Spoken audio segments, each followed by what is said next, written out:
Hi guys, this is Jacquie Whitt, Adios Adventure Travel.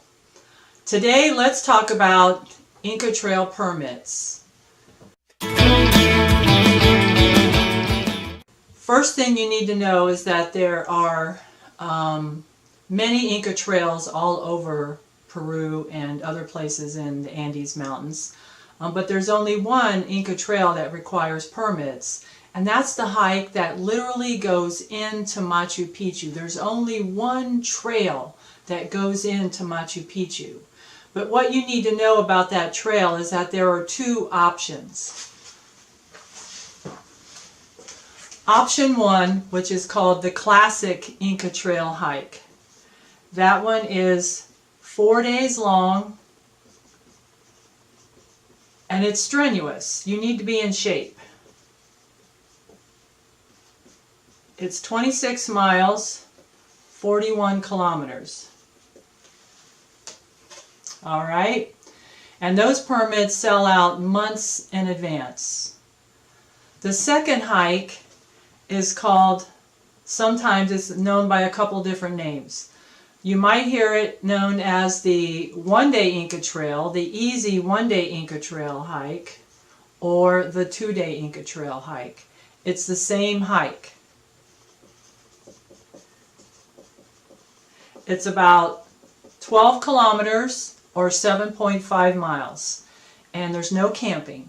It includes, the two-day trip usually includes one overnight in Aguas Calientes. That's the village next to Machu Picchu. So both those hikes require permits issued by the Peruvian government on the official Peruvian website. And if you stay with me, I'll show you how to access that information on the official government website so you can track availability. But there's something you need to know, something really important that everyone needs to know, is that you cannot buy your own permits. The only people that can buy permits are tour operators, and that's me. So if you have questions about that, feel free to contact me separately by email. Recently they started issuing permits around October. So this year they will issue permits next week starting October the 1st.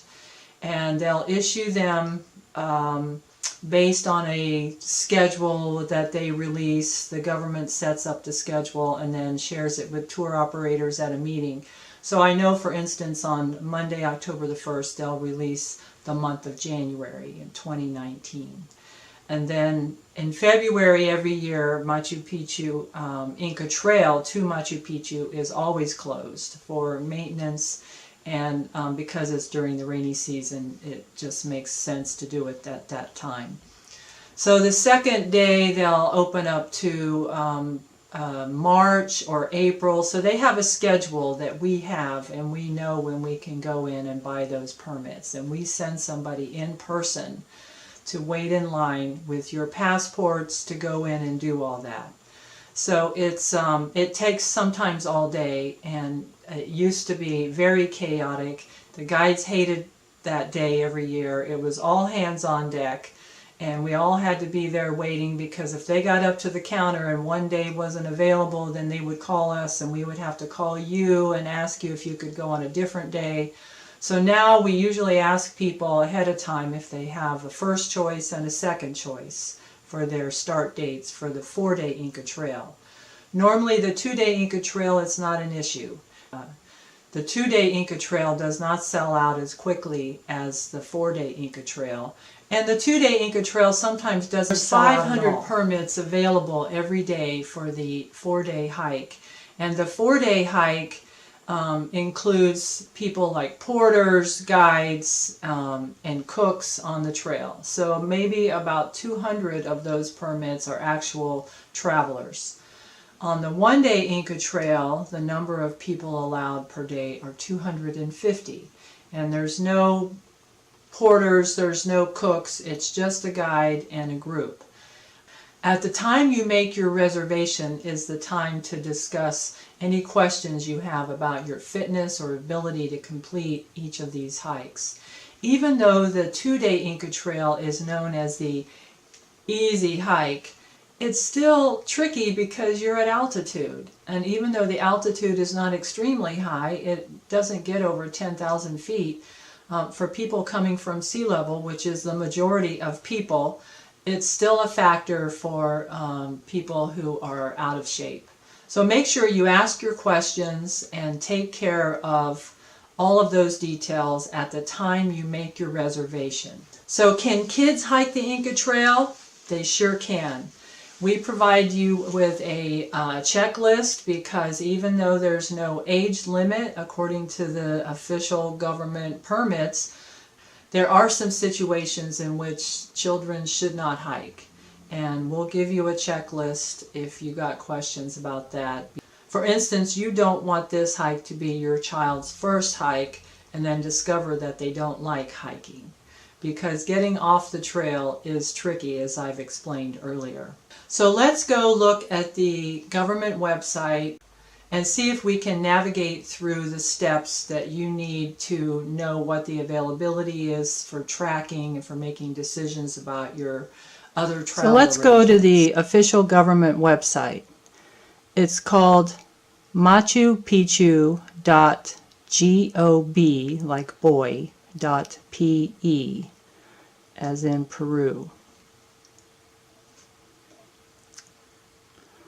So once you get to the website, you'll see you can change language, so we can go to English, and you'll see a tab for queries.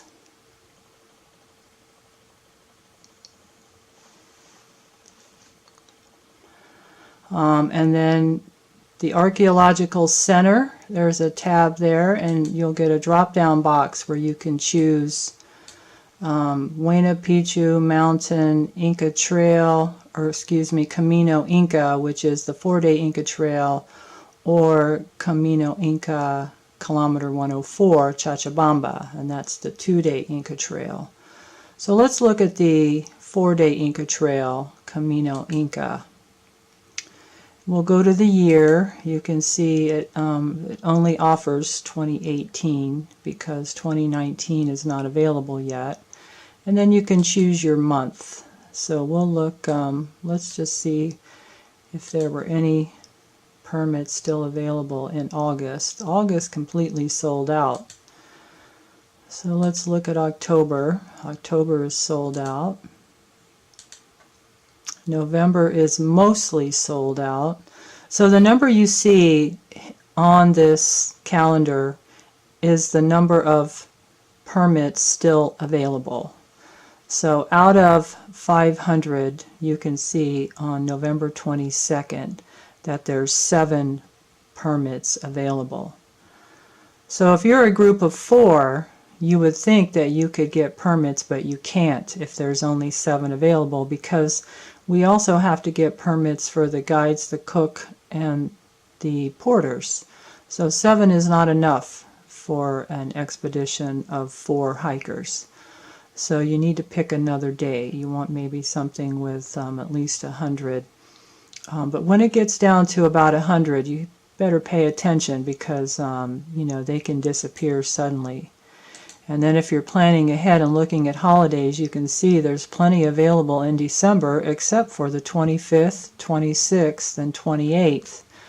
So if we go up here now and we click on Camino Inca Kilometer 104, and we can see that in December it shows plenty of availability, except the lowest date is December 26th. There's 112 left. But this is a little more flexible because we don't need to get as many permits for, say, a group of 4.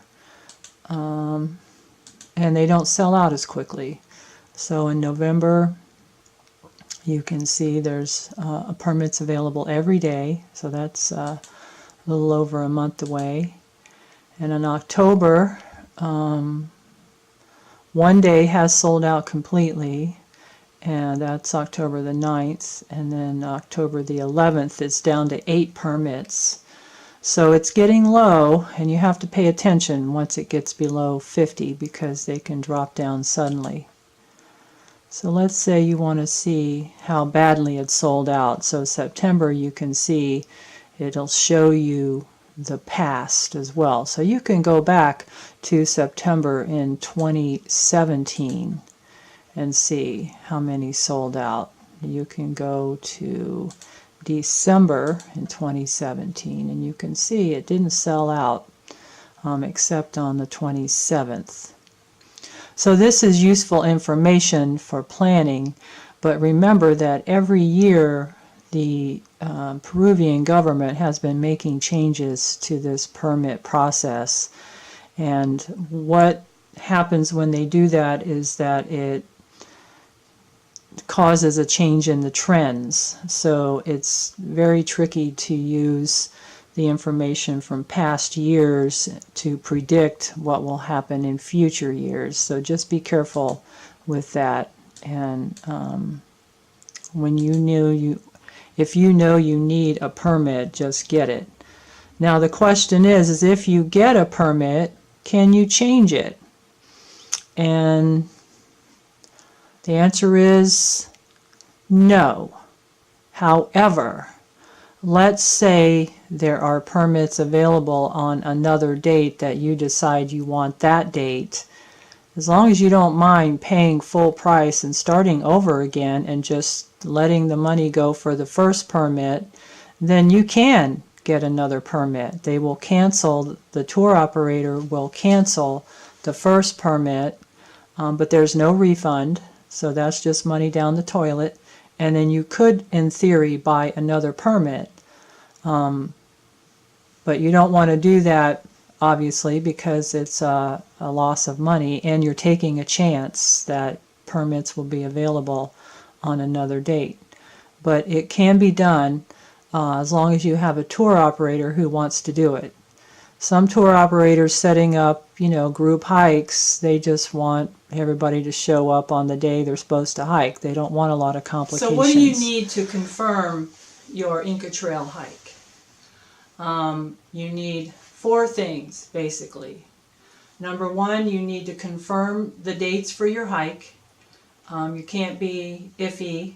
You should choose first choice dates and second choice dates, and I recommend choosing them back to back. Like your first choice date would be May 15th and your second choice date would be May 16th.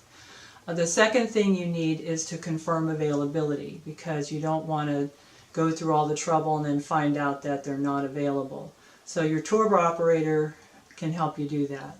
The third thing you need is a valid passport. And if you don't have a valid passport, let's say you're renewing, then you have to use your old passport to get the permit, renew it, and then travel with your new passport, and bring your old passport with you. So you have to show that passport to get on the Inca Trail. But of course you'll need an updated passport to get into the country. So you travel with both passports if you have a passport that's about to expire. Can you get a permit without a passport? No. You can't use a birth certificate, you can't use a driver's license, you can't use a global entry card, you can't use anything except your passport. If you have one that's expired, that's plan B. But you can't book an Inca Trail hike without a passport. And then the final thing you need is a non-refundable payment, and that's going to confirm your hike. So make sure you click that like button, or you comment below, or dare I say you actually subscribe. Please do. We would love to have you come back. We're planning to set up additional videos about other things like backpacks and footwear and other travel in South America.